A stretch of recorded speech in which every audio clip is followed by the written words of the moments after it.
ഈ 4 സ്ത്രീകളുടെയും ദുരൂഹ മരണത്തിൽ കൃത്യമായി തന്നെ സെബാസ്റ്റ്യന് പങ്കുണ്ട് എന്ന് തന്നെയാണ് പോലീസ് പറയുന്നത്. എന്നാൽ സിന്ധു, ബിന്ദു പത്മനാഭൻ, ഐഷ എന്നുള്ള സ്ത്രീകളെ കുറിച്ച് ചോദിക്കുമ്പോൾ സെബാസ്റ്റ്യൻ ഒഴിഞ്ഞു മാറുകയാണ്. എന്നാൽ ജയനമ്മയെ കുറിച്ച് കൂടുതൽ എന്തെങ്കിലും ചോദിക്കുമ്പോൾ തനിക്ക് അവരെ അറിയാമായിരുന്നു എന്നാണ് സെബാസ്റ്റ്യൻ മറുപടി പറയുന്നത്. ഫ്ലാഷ് ന്യൂസിന്റെ പുതിയൊരു വീഡിയോയിലേക്ക് സ്വാഗതം. ഫ്ലാഷ് ന്യൂസ് ചാനൽ ആദ്യമായി കാണുന്നവർ സബ്സ്ക്രൈബ് ചെയ്യുക.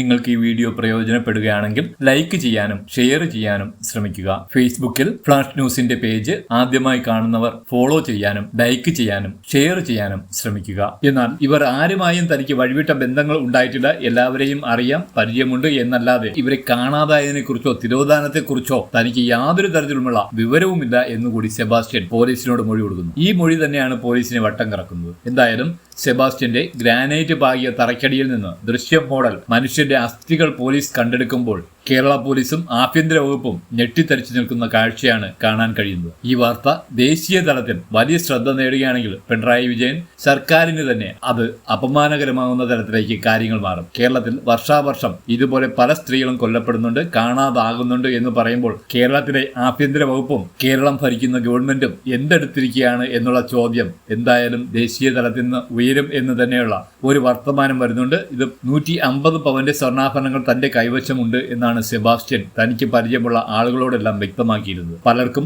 സെബാസ്റ്റ്യൻ പണം പലിശയ്ക്ക് കടം നൽകിയിരുന്നു. എന്നാൽ ഇത്തരം കൃത്യങ്ങളിൽ സെബാസ്റ്റ്യനുമായി ബന്ധപ്പെട്ട് പല ബ്രോക്കർമാരും ഉണ്ടായിരുന്നു. ഇവർ പല പോലീസ് കേസുകളിലും പെട്ട ആളുകളായിരുന്നു എന്നുകൂടി ഇപ്പോൾ പോലീസ് പറയുന്നുണ്ട്. സെബാസ്റ്റ്യനോടൊപ്പം ബ്രോക്കർ പണിക്ക് അല്ലെങ്കിൽ റിയൽ എസ്റ്റേറ്റ് പണിക്ക് നിന്നിരുന്ന പലരെയും ഈ കേസുമായി ബന്ധപ്പെടുത്താൻ സാധിക്കും എന്ന തരത്തിലുള്ള വാർത്തകളും പുറത്തു വരുന്നുണ്ട്. എന്നാൽ ഇതിന് സ്ഥിരീകരണം ലഭിച്ചിട്ടില്ല. എന്തു തന്നെയായാലും ഒരു സൈക്കോ കില്ലർ എന്ന രീതിയിലേക്ക്, സീരിയൽ കില്ലർ എന്ന രീതിയിലേക്ക് സെബാസ്റ്റ്യൻ അറിയപ്പെടുമ്പോൾ അത് തീർച്ചയായും കേരളം നടുക്കത്തോടു കൂടി തന്നെയാണ് കാണുന്നത്, കേൾക്കുന്നത്. എന്തായാലും ആലപ്പുഴയിലെ ചേർത്തല പള്ളിപ്പുറം അവിടെ 65 വയസ്സ് കഴിഞ്ഞ ഒരാൾ ഒറ്റയ്ക്കാണ് ഇത്രയും വർഷങ്ങൾ കൊണ്ട് ഈ 4 സ്ത്രീകളെ കൊന്നുകുഴിച്ചുകൂടി കത്തിച്ച് എന്ന് വിശ്വസിക്കാൻ ബുദ്ധിമുട്ടുണ്ട് എന്ന് തന്നെയാണ് സെബാസ്റ്റ്യനെ അറിയുന്ന ആളുകൾ പറയുന്നത്. സെബാസ്റ്റ്യന്റെ ഏതാണ്ട് 2 ഏക്കറോളം വരുന്ന വീടും പുരയിടവും നിൽക്കുന്ന സ്ഥലം കാട് മൂടിക്കിടക്കുകയാണ്. ഇത് നന്നാക്കുവാൻ ഒരു കാരണവശാലും സെബാസ്റ്റ്യൻ മെനക്കെടാറില്ല. സെബാസ്റ്റ്യൻ ലോഡ്ജിലാണ് സാധാരണയായി താമസിക്കാറുള്ളത്. പലപ്പോഴും ഒരിക്കലാണ് സെബാസ്റ്റ്യൻ വീട്ടിലേക്ക് വരാറുള്ളത് തന്നെ. എന്നാൽ